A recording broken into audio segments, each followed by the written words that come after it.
decir que no vale para nada, yo creo que aquí es como mirar para otro lado, ¿no? Yo pienso que, no sé, es que es una lengua viva, es una lengua que la tienes eh, en casi todos los ámbitos, entonces no aprender un poco, no creo que nos beneficie a los que venimos de fuera, entonces...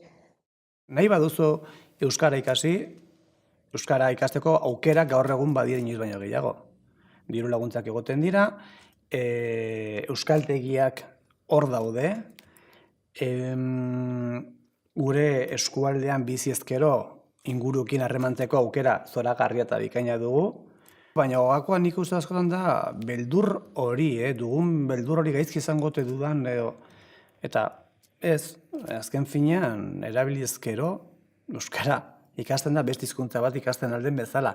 Eta garrantzian kontua, garrantzia eman behar dugu, gure hizkuntza da, gu jaso dugu, gu zaindu behar dugu, guk erabili behar dugu, eta hurrengo hori ere transmititu beharko diogu noski. Ez que pena handia da. Hizkuntza da jendeko identitatea eta desberdinak izateko, no? Eta hori da enriquecedor, ez dakit, no sé. Bai, herri txikiak behar dute bere, ezin dute usten absorber, no se pueden dejar absorber.